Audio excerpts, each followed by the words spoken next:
Para comemorar 10 anos no SBT, a apresentadora Hebe Camargo vai fazer hoje um programa especial. Você não pode perder o Hebe, que começa às 10h30 da noite. Olha, Hebe Camargo participou do primeiro programa transmitido pela televisão brasileira em 1950. Com talento e profissionalismo, ela soube acompanhar as transformações do mundo e da comunicação sem nunca ter feito concessões à vulgaridade. A grande dama da televisão brasileira, o nosso abraço em seus 10 anos de SBT. O piloto brasileiro Gil de Ferran confirma que é um dos favoritos ao título de campeão da Fórmula Indy em 96. Ontem, no acidentado Grande Prêmio de Miami, que abriu a temporada da Indy, Gil de Ferran chegou em segundo lugar. Foi uma corrida cheia de incidentes. Logo na largada rodaram Marc Vandel e o estreante brasileiro Roberto Pupo Moreno. Michael Andretti tocou a traseira de Maurício Gugelmin e estragou a corrida do brasileiro. O italiano Alex Zanardi perdeu uma roda e acertou o muro. A chuva chegou a interromper a prova na pista oval de Homestead. Paul Tracy liderava quando errou a marcha na saída do boxe e ficou de fora da corrida. Com isso, Gil de Ferran herdou a liderança. Ficou na frente de Jimmy Vasser durante boa parte da prova. Mas aí, depois de uma bandeira amarela, Jimmy Vasser ultrapassou o Gil de Ferran na relargada e conquistou sua primeira vitória na Fórmula Indy. Gil terminou em segundo, Christian Fittipaldi em sexto, Emerson Fittipaldi em 13º, Raul Boesel em 14º e André Ribeiro em 16º. Nas duas últimas corridas da temporada passada, Gil de Ferran ficou em segundo numa, venceu a outra. Com este segundo lugar conquistado em Miami, o piloto brasileiro confirma, é um dos candidatos ao título da Fórmula Indy na temporada 96. O pessoal da equipe fez um trabalho fantástico esse ano e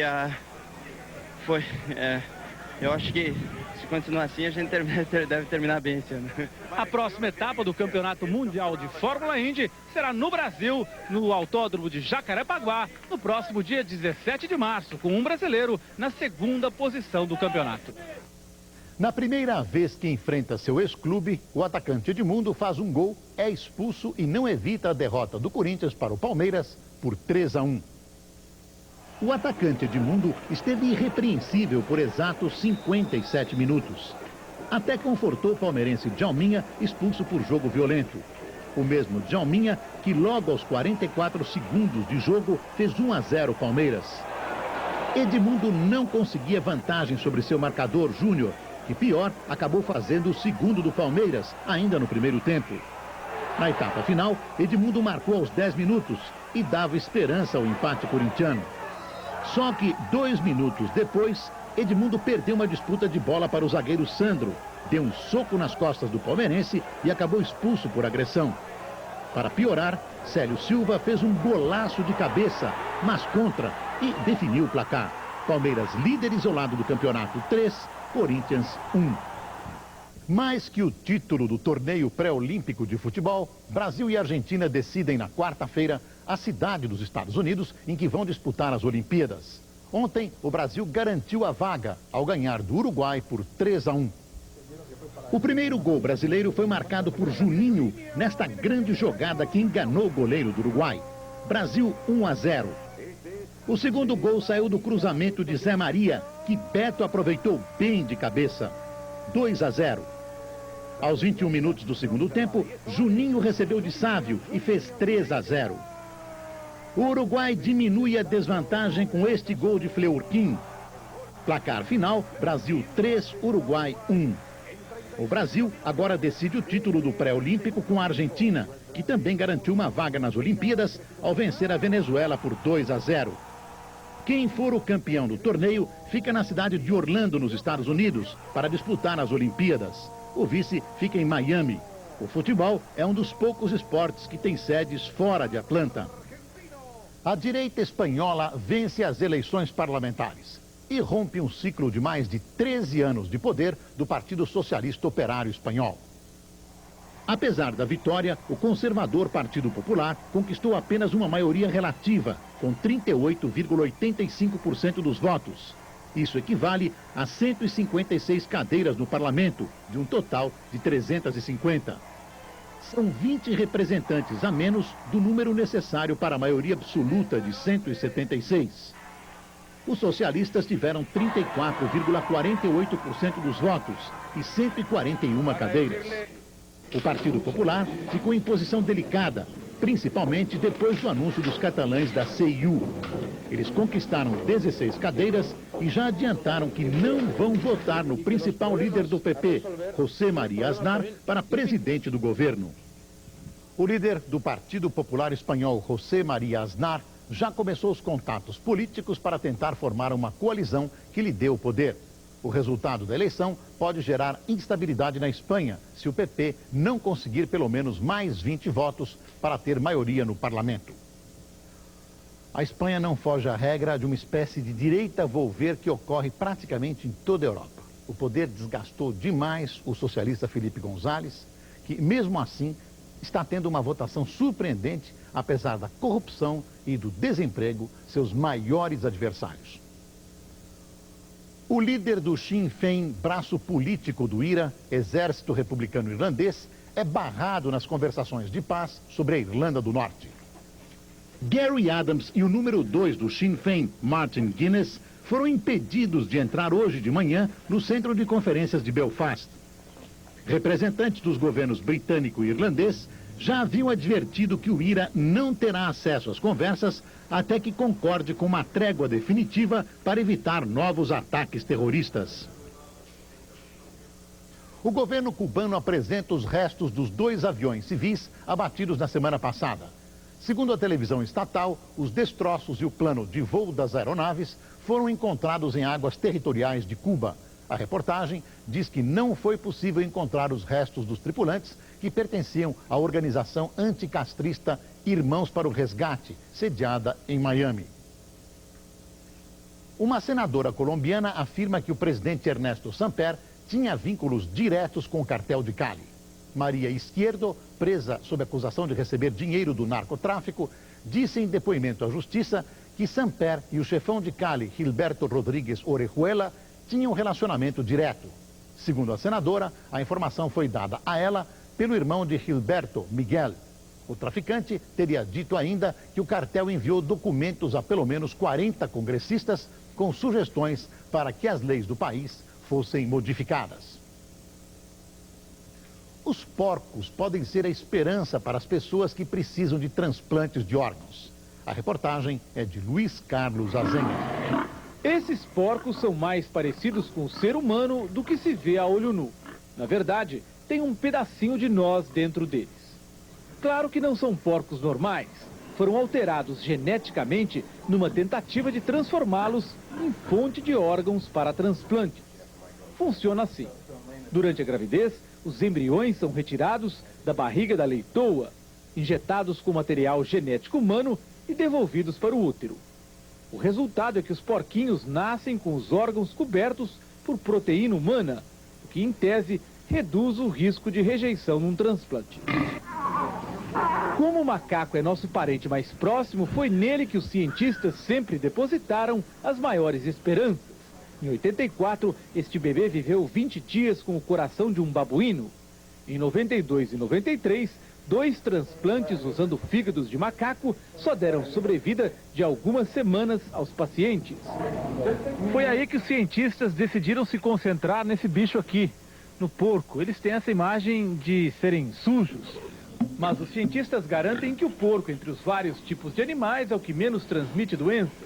Além disso, pelo tamanho deles, os órgãos se encaixam muito bem em seres humanos adultos. Tem mais um detalhe: nunca vai faltar porco para ser doador de órgãos. Na Universidade de Duke, 6 pessoas viveram algumas horas conectadas externamente ao fígado de um porco enquanto aguardavam por um transplante. Só este rapaz resistiu à espera, recebeu um fígado humano e hoje tem vida quase normal. O próximo passo é fazer a mesma experiência usando o órgão de um porco que tenha sido alterado geneticamente. Se der certo, em 1 a 2 anos, os cientistas devem fazer o primeiro transplante completo. A esperança é que esse bicho produza os fígados, rins e corações que só nos Estados Unidos mantém 40 mil pessoas na fila do transplante. E aí sim, teremos razões para pensar 2 vezes antes da próxima feijoada. Você vê que cada vez mais a gente não sabe quem é homem, quem é porco. Mais demissões na indústria paulista. Na terceira semana de fevereiro, 4.935 trabalhadores foram dispensados. No mês, as demissões já atingiram 11.388 trabalhadores. Com as dispensas de janeiro, as indústrias já fecharam 40.230 postos de trabalho no ano. As vendas ao exterior no mês de fevereiro foram 15,89% maiores que no mesmo período do ano passado. As exportações brasileiras atingiram 3.421 milhões de dólares. Os números foram divulgados pelo Ministério da Indústria e Comércio. Preso em Salvador, um dos principais traficantes cariocas. Jorge Luiz dos Santos controlava o comércio de drogas na favela de Acari e é acusado de planejar vários sequestros. Um especialista em Shakespeare vai montar este ano 2 textos do autor inglês. Ulisses Cruz começou a ensaiar Rei Lear com Paulo Autran e vai dirigir ninguém menos que a atriz Vanessa Redgrave, em Londres. Foi assistindo esta peça que a grande dama do teatro inglês decidiu escolher um brasileiro, Ulisses Cruz, para montar Timon, em novembro, na Inglaterra. O que teria empolgado tanto Vanessa Redgrave? Eu tenho uma predileção muito grande pelo movimento, talvez pela minha paixão pelo cinema. Eu sempre acho que o teatro tem que adquirir algumas coisas do cinema para ter maior movimento, para ficar mais empolgante. Ele tem um bom gosto maravilhoso, ele é moderno, ele é ousado e ao mesmo tempo está preocupado com o trabalho do ator, está preocupado com a comunicação direta com a plateia, está se preocupando cada vez mais com isso. Antônio Fagundes e Mara Carvalho são os atores mais fiéis a Ulisses Cruz. Poliana é o 5º espetáculo que o casal monta com o diretor. Me soltar. Não quero encostar em mim, só quero falar. Tira a mão de mim. Não põe a mão em mim. Por favor. E vem sendo apresentado em dias alternados com outro trabalho dos 3. Lembra do Pinduca? Música, pelo amor de Deus. Lembra! Como é que eu ia esquecer? O que é mais difícil tirar de um ator? É mais difícil tirar a máscara do ator, como ele quer se ver, e não como ele realmente é. Se eles trabalhassem como eles realmente são, eles seriam maravilhosos. Mas eles têm todos uma ideia idealizada de como eles querem ser. E aí é difícil você arrancar essa máscara. Outro renomado ator já começou a ensaiar com Ulisses. Paulo Autran vai ser o Rei Lear de Shakespeare, a próxima montagem do diretor, que estreia em abril. Os diretores de teatro, em geral, começam a trabalhar uma peça fazendo leituras para entendimento do texto com todos os atores sentadinhos. Ulisses Cruz não, ele já parte da prática, do movimento e pede para os atores encenarem trechos que eles mesmos escolheram, mas com uma condição, esquecendo dos diálogos. Eu fico aflita com isso, assim, mas como que eu posso pegar eu tenho que inventar uma coisa em 5 minutos e fazer? Ai, que medo, eu não vou conseguir. Paulo Autran dá suas dicas. Se vocês estabelecem um diálogozinho, fica um diálogozinho, não fica uma cena. Mas embarca inteiramente nos métodos do diretor. Obriga o ator a desenvolver a sua imaginação, obriga o ator a criar coisas para substituir as palavras. Então, como um exercício, como laboratório, é perfeito. O que fez o Ulisses Cruz dar certo? Bom, eu acho que eu sou uma pessoa muito obsessiva e muito empenhada. Eu sou uma pessoa que eu não tenho medo. Eu enfrento as coisas com maior disfarçatez, com a maior cara de pau. E eu busco um objetivo sempre, fazer o meu melhor. Que os céus transformem o mais nobre dos reis numa estrela.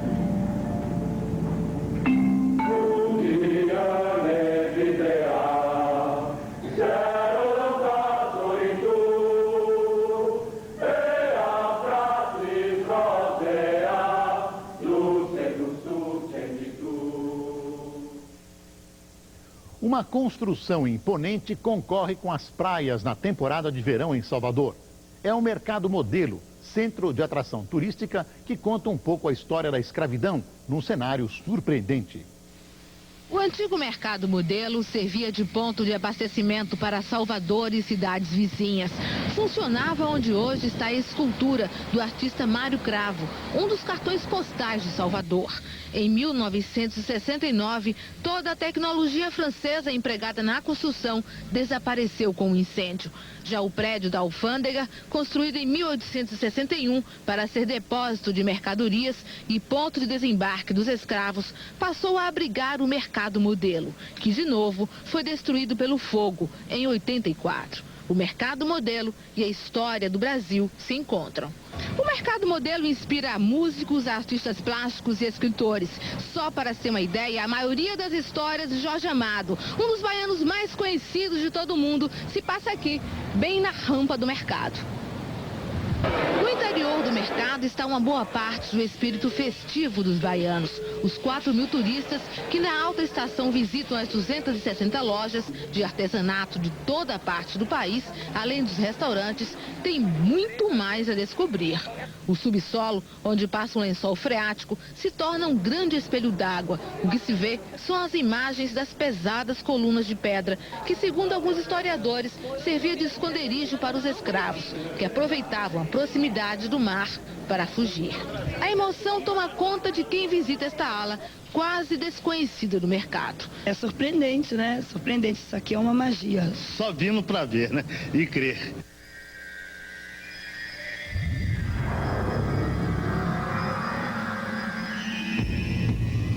Veja a seguir o risco dos acidentes domésticos.